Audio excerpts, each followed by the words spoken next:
Gotta give it up for Coach. Big shout out to the coaches. Shout out all the coaches. You see, my coach, he believed in me since jump. And welcome to another edition of Tough Talk with Coach P. I, of course, am your man, Coach P, and I'm very thrilled to be here with you today. Today, we have another amazing show with the incomparable Erik Richards of Football University, FBU, to the uninitiated. Last week, we had another great show. We talked about if the parents are soft, then the kids do not have a chance. Make sure that you go back and you take a listen to that show because we dug deep into some things. How do you know if your organization is soft? You need to listen to our podcast from the last episode. Today, again, we have the great Erik Richards of FBU. And again, we are going to talk about what they have going on and what is in store for the future. You do not want to miss this episode, especially if you are someone who does camps, if you are someone who does clinics. Come in and soak up some of this free game that Tough Talk with Coach P is about to give you in this episode. Also, if you have not subscribed to our Spotify channel, it doesn't cost you anything to do it.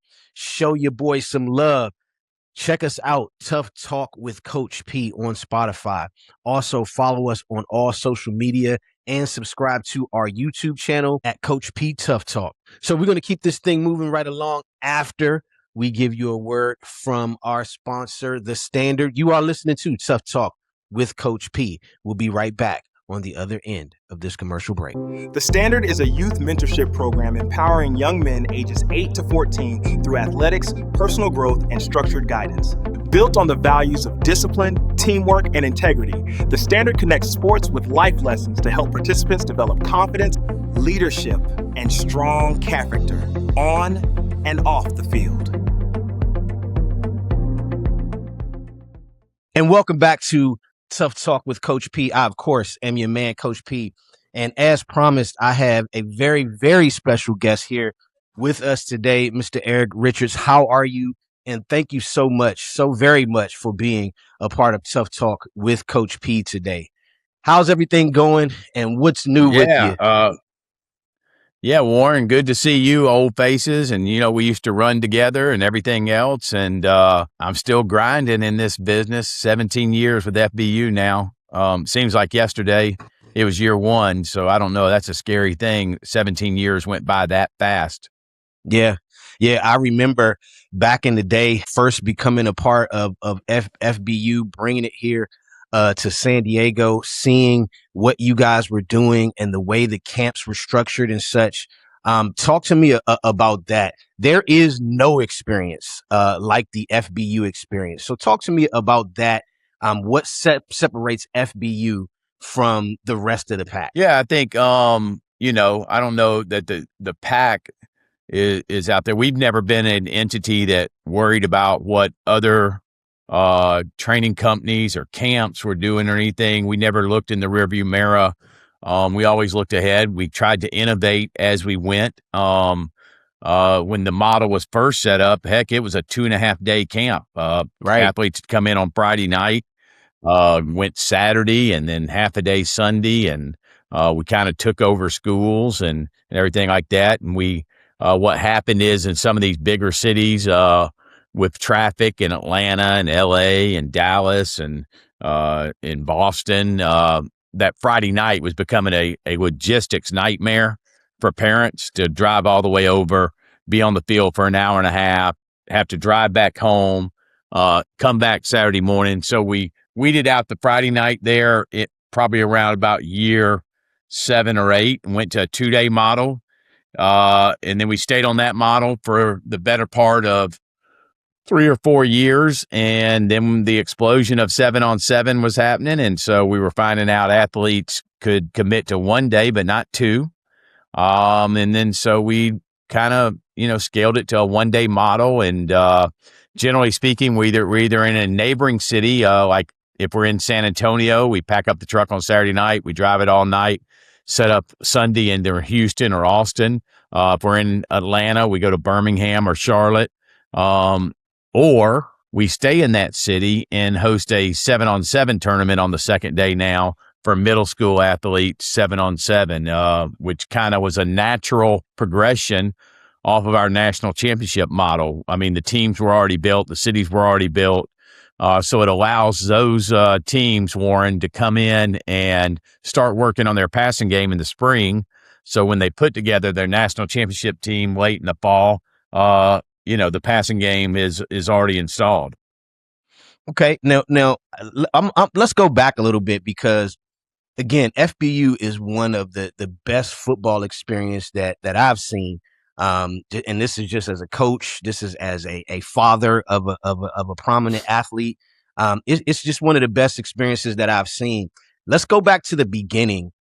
How did it come about? What gave you guys the idea to create this almost mini, NFL mini camp style camp? Well, that's exactly what it was modeled after. It was modeled after the mini camps that NFL teams run.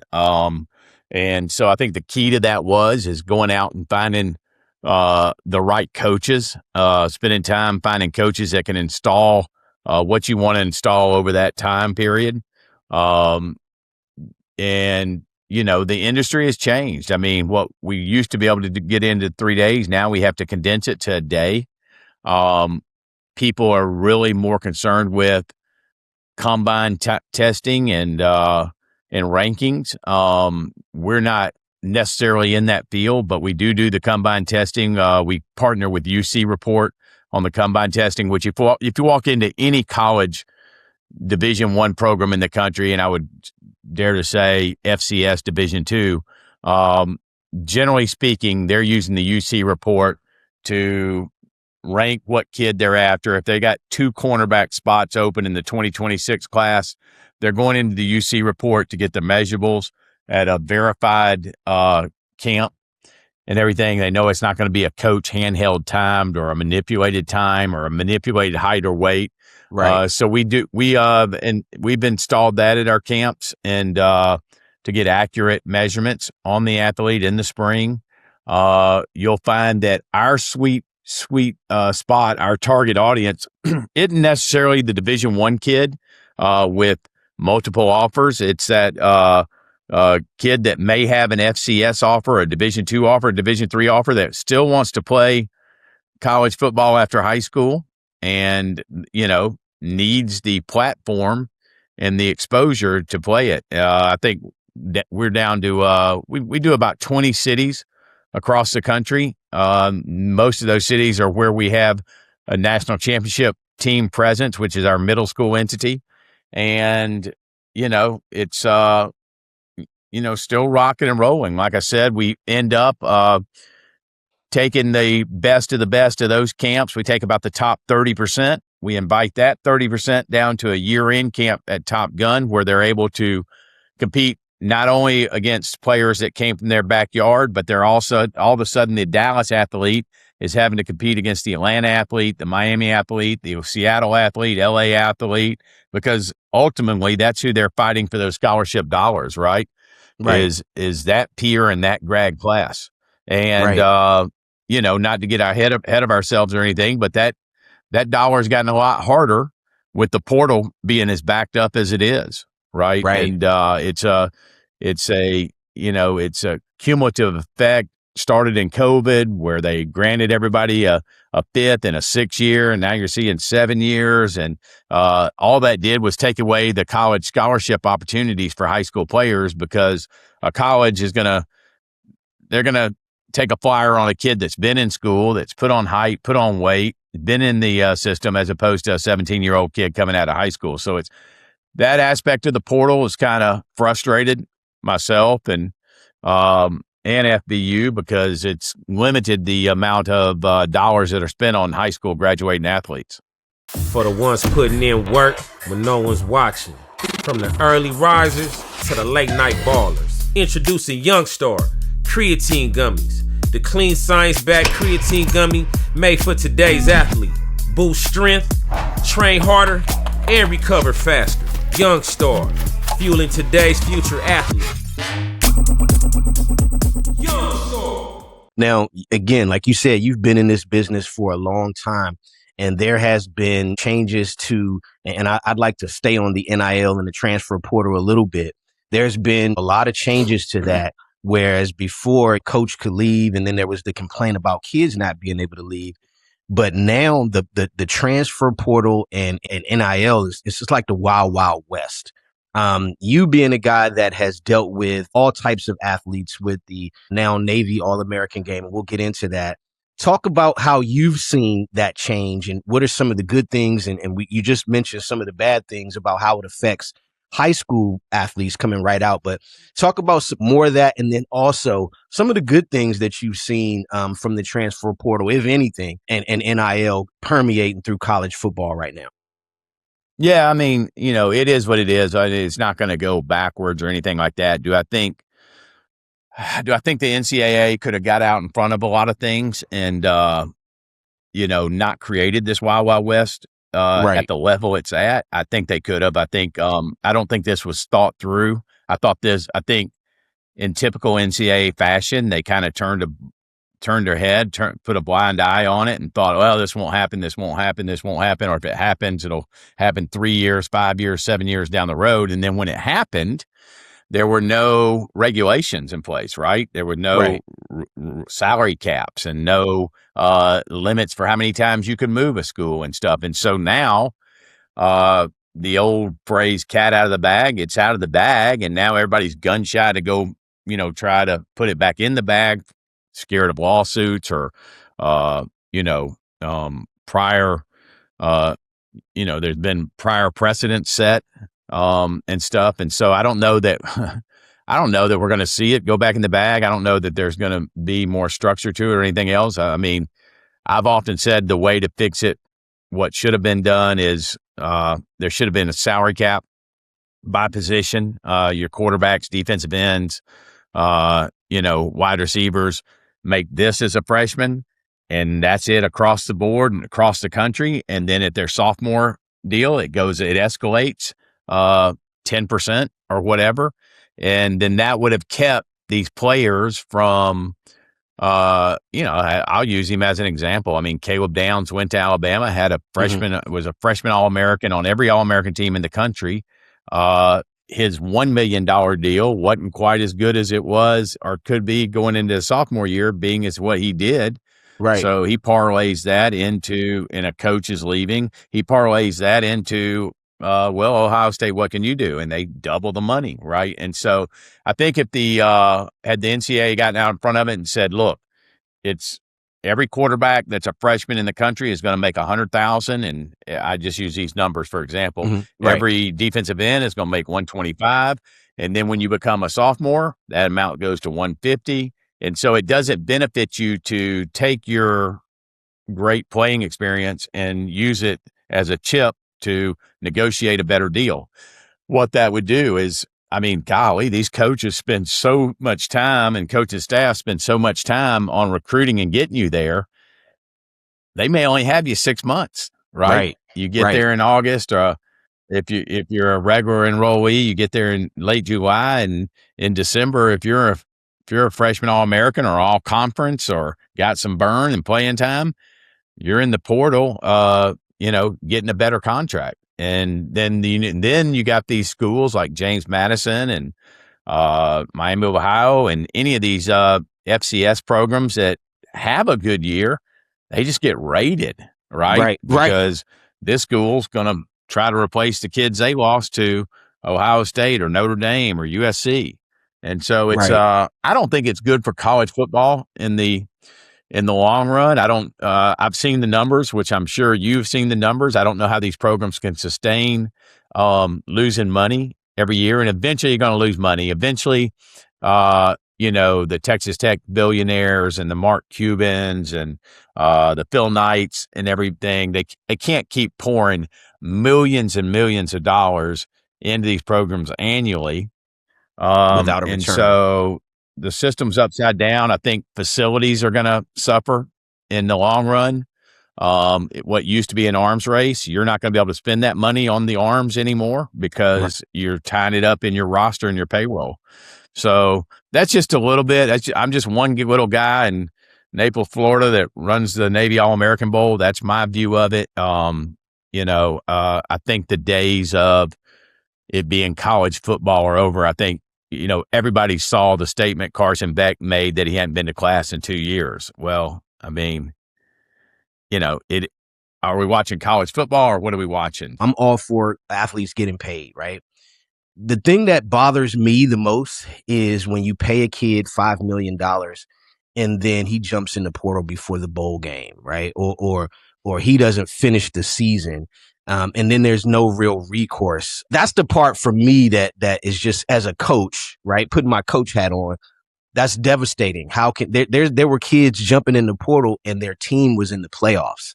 I mean, it's just crazy to me. And I think that they really need to get a handle on that. And that's really the only feedback that I have from it. That is just, I just don't think that part of it is fair. If you're going to run it like where these kids are getting paid, then it needs to be run like a business. And like you said, there should be some sort of contracts or some sort of something that keeps these guys engaged. For a kid to take $10 million or $3 million or $5 million and then jump in the portal before the bowl game is crazy to me. That's just crazy. Yeah, it's crazy. And I'm on page. Listen, I'll give you two short stories. I mean, when Sony Michel and Nick Chubb were in college at Georgia, I mean, those guys didn't have $100 in their pockets. I mean, right. So and I saw it firsthand. I've been with Trevor Lawrence in the bookstore where the person in front of us was buying 4 authentic jerseys of Trevor's, a white, a purple, orange, and an alternate. Wanted Trevor to sign them, and Trevor had $50 in his pocket, right? So wow. It was definitely at one extreme, and it went to the other, but they didn't get out in front of it. I think a salary cap would solve a lot of stuff, Yeah. And but is the NCAA going to have the girth to step in and take on the lawsuits, because they're coming, because they let it so far out and precedence has been set. Right. But, right. I don't know. I'm just one guy out here. I hate it because it was such a good, and it still is. I mean, did I turn off the college football playoffs this year? No. Was the Indiana win any less exciting than any other ones? No. I mean, I was caught up in it too, and TV money's still going, and, it's crazy, and it's live sports, but it just does seem like we've lost a little bit of that amateurism ag, right? Yeah, the amateur, that's a joke. That's over. The way this thing is run, the money that's being generated, where the conferences are now throwing their weight around, this is professional football or minor league football or whatever you want to call it. I think one thing for me, and I talked about this to an agent that I know about, Dante Moore, who was slated to potentially be the second pick in the draft, and he decided to go back to school. And that's one of those things where the NFL their ears have to be perched up on something like that, where you have kids. Now, it'd be one thing if hey, I'm gonna be a 3rd round draft pick, but you're slated to be maybe even the 1st overall pick, and you go back to school. That tells you a lot right there to me. Definitely. Yeah, I mean, on my board, I got him number 1 going to the Raiders. Too. I mean, if you know football, I'm taking Dante Moore over Mendoza. But yes, with that being said, that was a strange one. And then on the other end, Ty Simpson, who's going to be at best late 1st round, maybe 2nd. Right.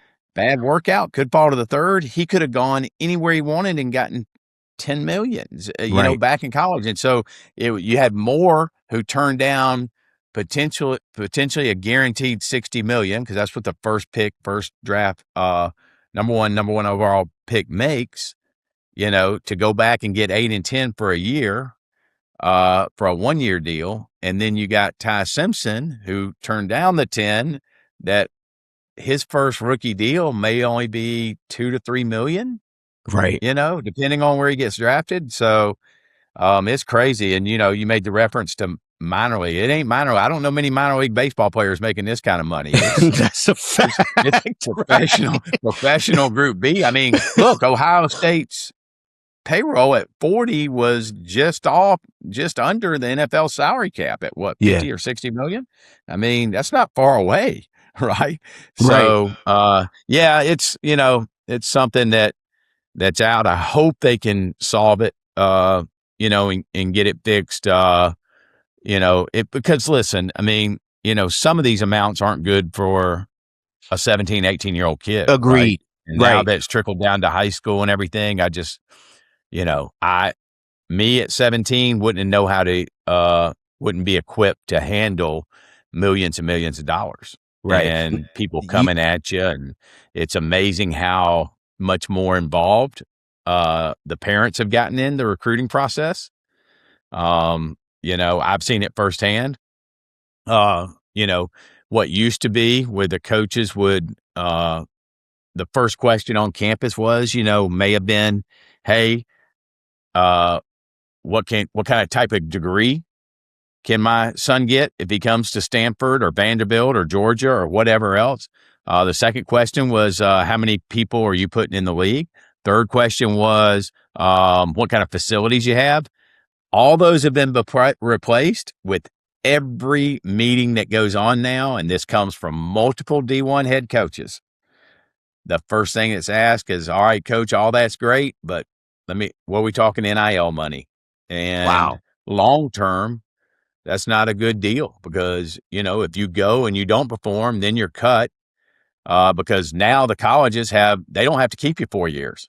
Right. They only got to keep you a year and then everybody go, well, yeah, but what they're going to do that second year is say, yeah, you can come back, but your NIL is going to go from $10,000 a month to $100 a month. Well, what player is going to come back for $100 a month? So that player jumps in the portal. Then he ends up being at a lesser school from a graduation standpoint. He's having to drop down a level or two in college education. And all of a sudden that kid, 3 or 4 years later is, Rashada's on his 7th stop. And I think the last one was Sacramento State or something, Right. I mean, it's, where does it end? And so, I don't know. It's a messy situation. I try not to focus on it and get too involved.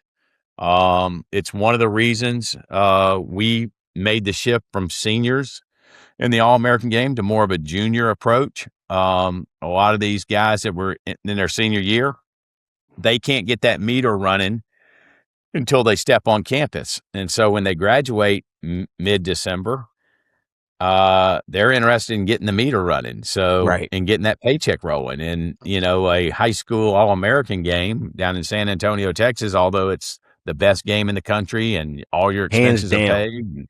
Yeah, it's, 3 million viewers on NBC, 40,000 people in the stands.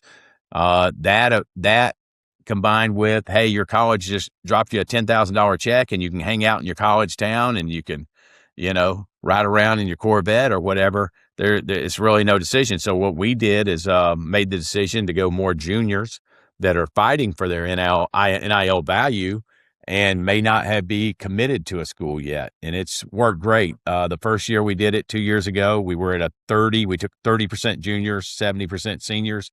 This year we were at like 60-40. And next year we're going to be around the 80-20 mark, 80% juniors, 20% seniors. Yeah. You don't just show up, you show out every damn day. This ain't your average energy boost. Young Star Energy Gummies give today's future athletes clean fuel with real results. No jitters, no crash, just straight up energy and faster bounce back. Clinically shown to support energy, muscle recovery, and cellular health. Young Star, stay lit, recover quick, and level up. Young Star. I watched the game and the just the way it looks. You guys do an amazing job with putting on that production, making the high school football product looks amazing. Just being a coach, it's difficult sometimes to perform in an all-star setting when you don't have a lot of time to create that chemistry between quarterbacks and receivers and so forth and so on. But one thing that you guys have always done is put on a good product.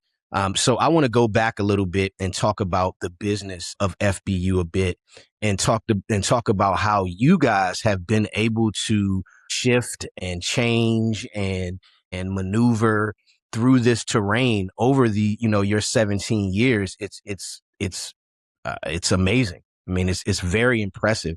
So talk about that part of it, how you guys have been able to adapt to the changing culture of football, the way football is presented from a business standpoint. Talk a little bit about that, and how you guys have been able to not only survive, but thrive over this time.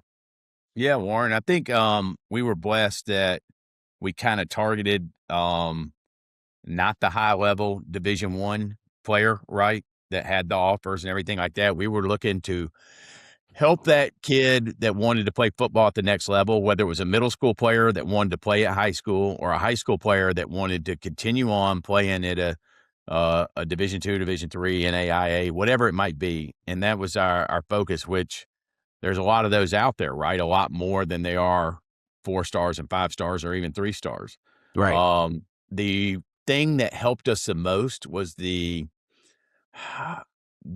platform of the national championship in up to like 40, 50 markets at a time.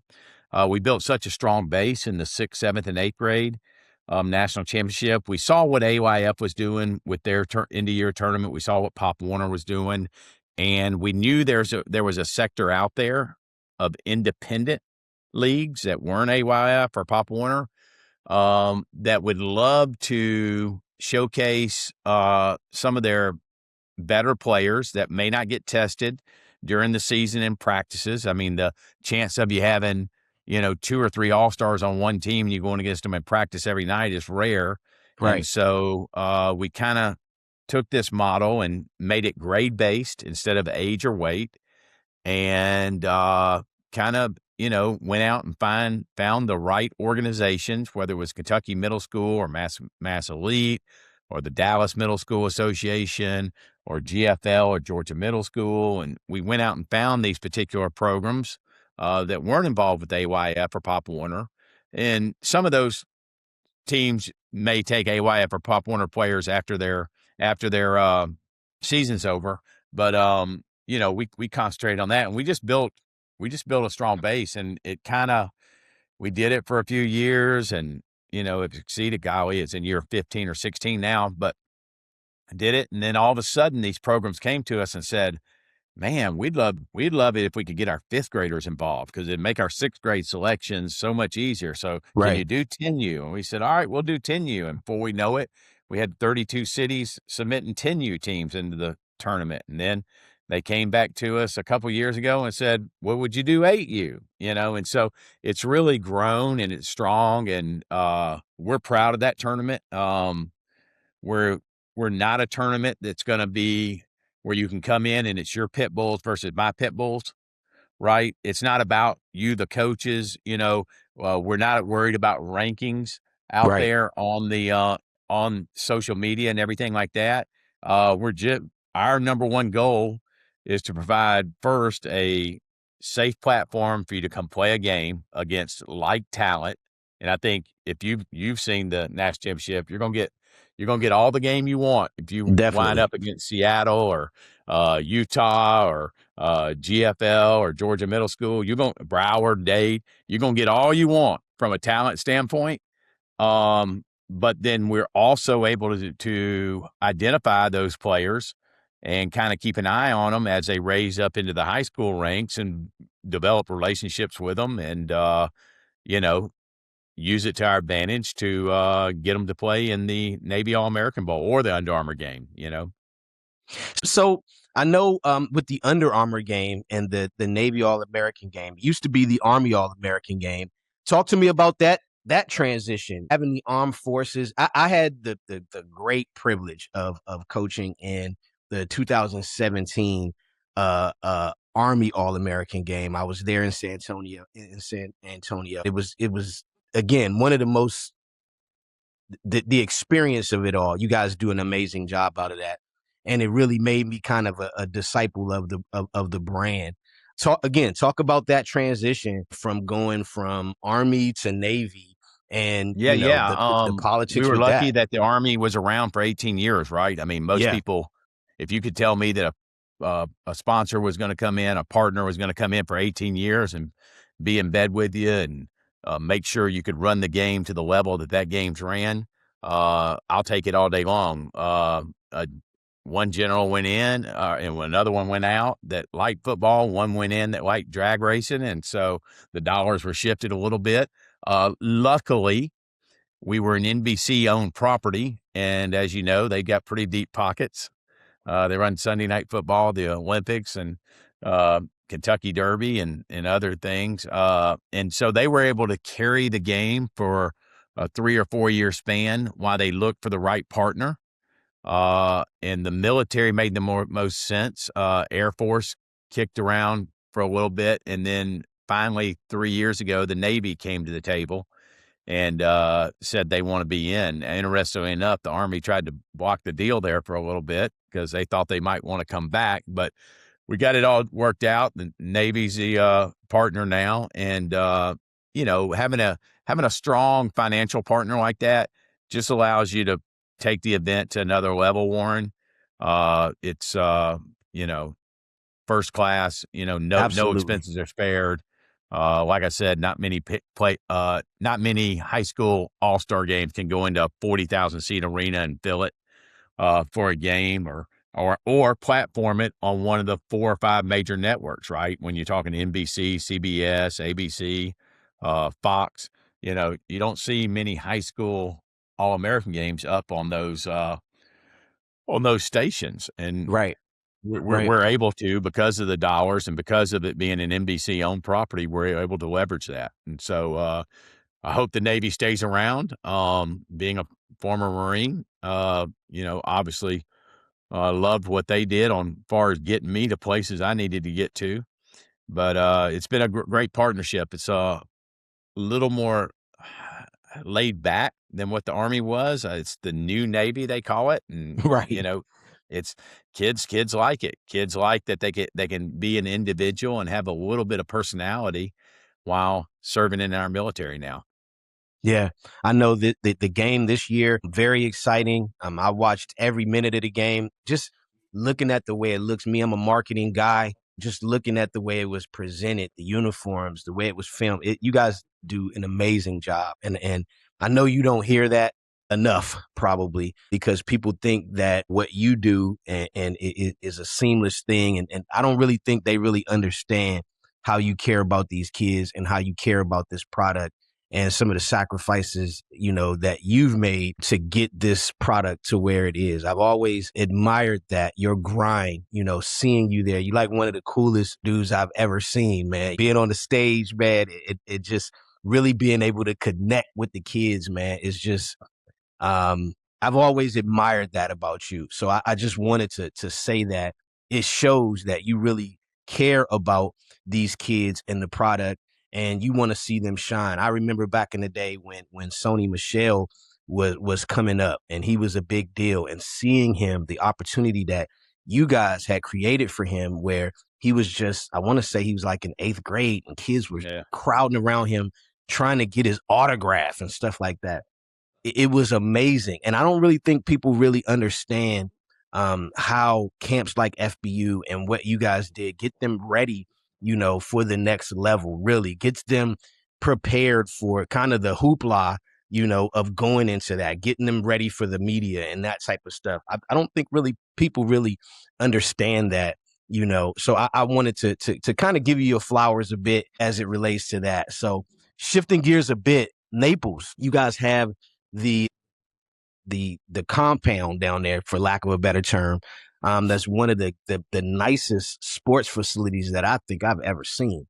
So talk about that and how that came about, and then the future. Where is FBU going? It seems like FBU stronger than ever now. So yeah, let's talk a little bit about Naples and that experience, how that came about. And then I want to talk a little bit about what's next for FBU. Yeah.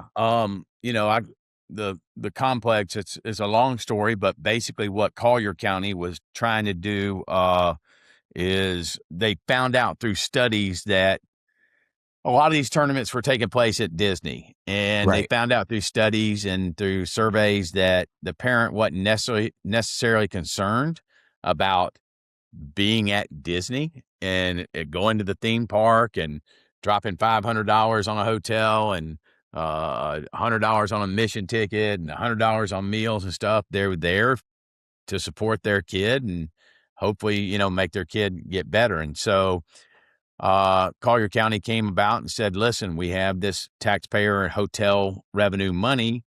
Do we build a minor league baseball stadium that hosts a baseball team for 3 weeks in the spring and then sits empty? Or do we take this money and put it toward a complex that rivals what ESPN and Disney had or some of these other municipalities had? The one thing they have over everybody is weather.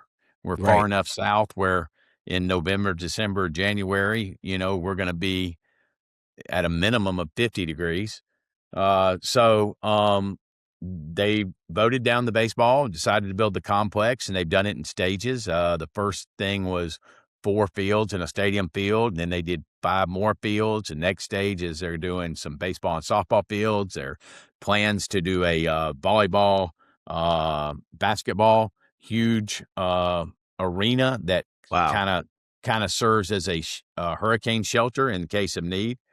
And so the complex has been great. They got it. They understood that the parent was not after amusement park and theme parks or anything like that when it comes to these type tournaments.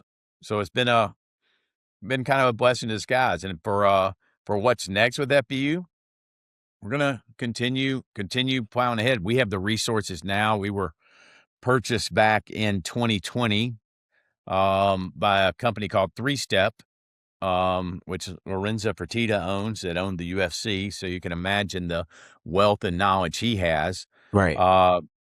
And they give us all the resources to go out and run the best events in the country. And although football is only a small portion of their portfolio, like 5%, most of it's lacrosse, soccer, field hockey. They're actually in basketball, combat. They're spread across, and football's a little small piece of the pie with them. It allows us to have the resources when you're owned by 2 brothers that, are worth $7-8 billion, have the resources to go out and do things right, do them first class. If we need something, there's never, well, no, we can't afford that this month. If we need something and it makes sense, whether it's a new tent or a new piece of football equipment or whatever, Warren, they allow us to go get it. They also do a great job of allowing all these properties that they bought in the operators like Steve and myself to just run it like you would run it like if it were yours. And so having the big arm of 3Step behind us, the possibilities are endless for where we can go and what we can do, but we will strive to be out there and putting on the best events possible.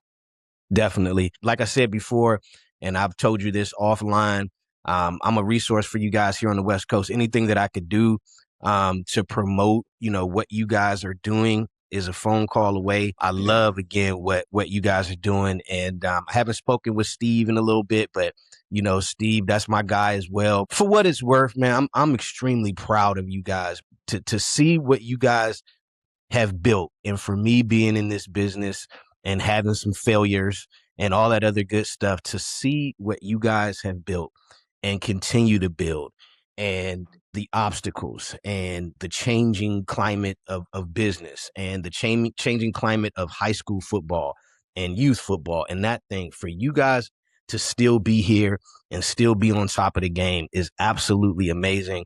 And again, for what it's worth, I'm extremely proud to know you guys. So keep up the good work. Anything that I can do for you here is a phone call away. Keep changing lives of these young men and women, because at the end of the day, that's what it's all about. And you guys have changed countless lives. So I really appreciate you taking the time. I know how busy you are to come and talk to little old me and be on this podcast, man.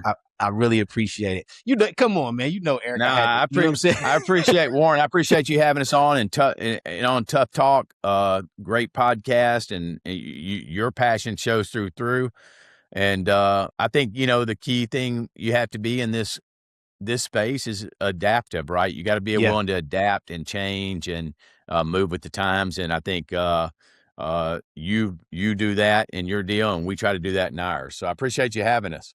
Absolutely. Absolutely. So you have been listening to TUFF Talk with Coach P. We've had the great Erik Richards on the show. We will be right back. The Standard is a youth mentorship program empowering young men ages 8 to 14 through athletics, personal growth, and structured guidance. Built on the values of discipline, teamwork, and integrity, The Standard connects sports with life lessons to help participants develop confidence, leadership, and strong character on and off the field. And welcome back to TUFF Talk with Coach P. I, of course, am your man, Coach P. Hey, that was a lot, man. If you didn't learn anything from this podcast, then I don't know what to tell you. If you are a guy that is looking to be in this business, be in this game of doing camps, clinics, anything like that, then you definitely got an earful in this interview from Erik Richards. And shout out to my guy, Steve Quinn, as well. Those guys are pioneers in this game. I don't think there is a better football experience in the football realm than football university camps and clinics, and also the benefits that it provides, giving you a national platform and a national stage now by including juniors into the mix, I think is a winning combination. So shout out to those guys at FBU, especially Erik Richards. Thank you so very much for coming on the show. Again, if you have not subscribed to our Spotify channel, do so now. TUFF Talk with Coach P. Also follow us on all social media at Coach P TUFF Talk. You are listening to TUFF Talk with Coach P. I'm out. Gotta give it up for Coach. Big shout out to the coaches. Shout out to the coaches. You see, my coach, he believed in me since jump. I'm a product of his coaching. Gotta give it up for Coach. Big shout out to the coaches. Yeah. You see, my coach, he believed in me since jump. I'm a product of his coaching. Gotta give it up for Coach.